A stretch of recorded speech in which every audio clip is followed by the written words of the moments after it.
evening, ladies and gentlemen, fellow workers in government, and members of the press. The 43rd ASEAN Summit and related summits demonstrated that countries around the region are committed to regional cooperation and multilateralism, but remain challenged in promoting peace, security, stability, and prosperity in the region. I was able to participate in 12 leaders-level meetings, including with Australia, Canada, China, India, Japan, the Republic of Korea, and the United States and the United Nations.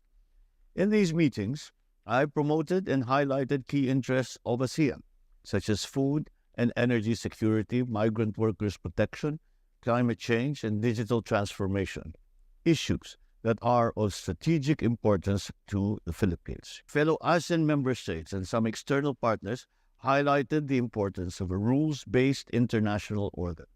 They also maintained that ASEAN is a competitive and integrated regional economy underpinned by the principle of centrality. The Philippines championed efforts to immediately operationalize guidelines in protecting migrant workers and family members in crisis situations, as well as combating trafficking in persons. I participated in the ASEAN Plus 3 Summit with ASEAN member states and China, Japan, and the Republic of Korea, where we discussed areas of cooperation such as food security, climate change, the digital economy, amongst other things.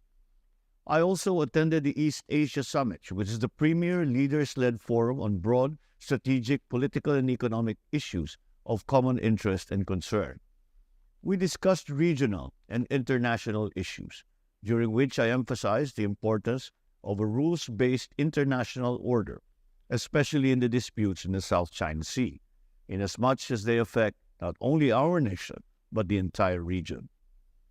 I reaffirmed that the Philippines is committed to the peaceful resolution of disputes and called on all countries to continue upholding freedom of navigation and overflight in the South China Sea. This in accordance with international law, including the 1982 UNCLOS. We urged all parties to exercise self-restraint and refrain from unilateral and assertive activities that could increase tensions and lead to misunderstandings and miscalculations in the South China Sea. We also discussed significant regional and global issues, including the situation in Myanmar, the denuclearization of the Korean Peninsula, and the conflict in Ukraine, amongst other crisis areas. I met on a bilateral level the leaders of Cambodia, Canada, Cook Islands, India, Republic of Korea, and Vietnam, as well as with the president of the World Bank Group, where we had a robust and candid and very productive discussion. I also held informal talks with the Japanese Prime Minister Fumio Kishida and U.S. Vice President Kamala Harris on strengthening cooperation in key areas of mutual interest. On the sidelines of the summit, I met with top executives of select Indonesian companies who are looking at the Philippines to further expand their presence.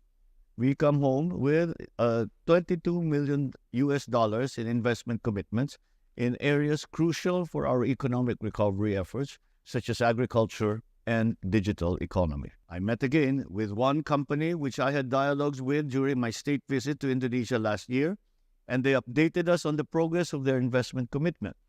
This is a clear testament that together we can make it happen in the Philippines. I also witnessed the signing of the Philippines-Republic of Korea Free Trade Agreement, which clearly demonstrates the shared commitment of both countries to their mutual economic growth and development. The FTA will strengthen our bilateral trade and investment relations with the Republic of Korea, especially as it generates jobs and contributes to the Philippines' value proposition as an ideal regional hub for smart and sustainable investments. The signing of the FTA is a testament to the realization of the many opportunities for complementation and collaboration between the Philippines and South Korea, and an even greater milestone for our economic friendship. Finally, following consultations among ASEAN member states, I am pleased to announce that the Philippines will chair ASEAN in 2026 instead of 2027. As a founding member of ASEAN, we stepped up to this role to ensure the continuity of our progress towards a people-oriented, people-centered, inclusive, rules-based ASEAN community. I thank our gracious host, and I congratulate President Widodo for his very able stewardship as chair of ASEAN this year, and for making ASEAN as important as it ever has been. I also thank them for their very warm hospitality to the Philippine delegation, and I look forward to the able leadership of Lao PDR when they host ASEAN in 2024. Maraming salamat at magandang gabi po sa inyo lahat.